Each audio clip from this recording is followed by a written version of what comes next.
America is debating whether to stay in Afghanistan after more than 17 years of war. Now it's an issue close to home for the family of Special Forces Sgt Eric Emond. He was killed in the deadliest attack last year on U.S. troops in Afghanistan. Emond served in the military for 21 years, most recently as a Green Beret assigned to Fort Bragg. Among his many honors and awards are 3 Bronze Star medals and 3 Purple Hearts. In an interview you'll see only on CBS News, evening news anchor Jeff Glor spoke with Emond's widow about her husband's legacy. Last August, Sergeant First Class Eric Emond left North Carolina for Afghanistan. It was his 7th combat tour. We all went into this deployment thinking it was going to be the last one and he'd come home and get set up to retire. On November 27th, his wife Allie heard there'd been an attack. It was just a typical morning, trying to get 3 kids ready. In the morning chaos I saw on the news, and I tried to shush the kids for a minute, and I stood there and I thought, I was like, oh, that's horrible. But nobody called me, so Eric's okay, so all right, come on, girls. Later that afternoon, after she picked up the kids, the doorbell rang, and I had opened the door, not even looking. And you know, there's not a whole lot of reasons that there'd be 2 uniformed soldiers standing outside of your door. And I just wanted them to say it. They have the things that they have to say, but I just wanted them to say it. My 4-year-old saw the whole thing. What did she say? She just stood there and sucked her thumb. Eric Emond had been killed by a roadside bomb in Ghazni province, Afghanistan. He was 39 years old. And it was later that night when I had told them, and I just wanted to get it through to them, that Daddy's dead. Something really bad happened. And finally, my oldest had looked at me and said he was coming home. Allie and her 3 daughters, ages 7, 4, and 1, were now a Gold Star family. For military spouses and children, it is a distinction they never hope to bear. For the Emonds, it is also painfully ironic.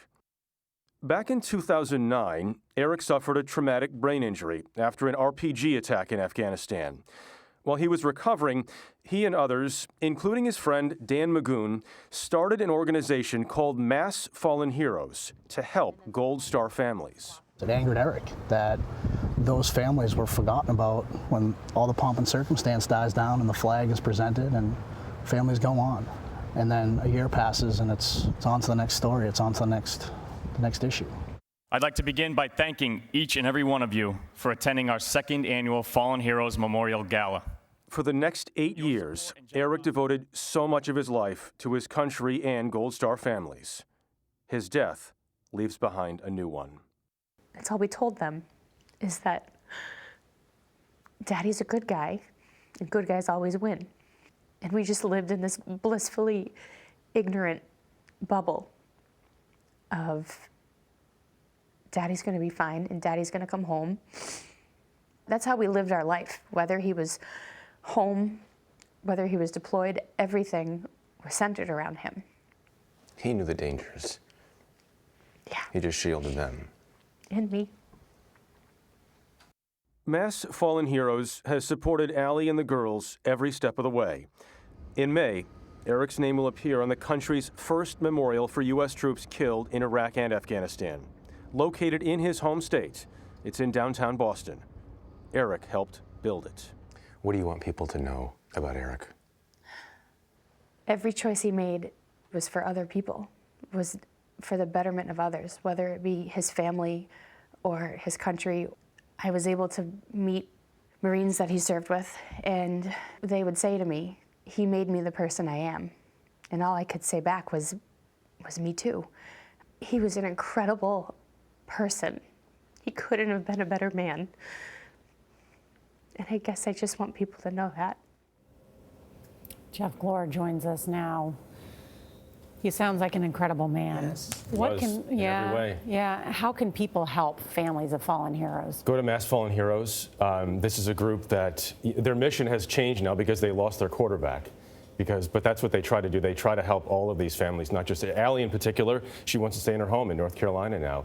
She's going to have to put the kids through college at some point. But it's everything. It's employment services. If veterans' families need help, it's legal services, health care, education.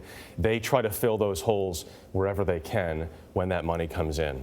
It's so important. I just think of that 4-year-old daughter sucking her thumb and hearing that she lost her father. God knows how that's going to scar her for the It's a 1-year-old, a 4-year-old, and a 7-year-old. Yeah, I was so appreciative of Allie sharing her story about Eric's life, so we can all know.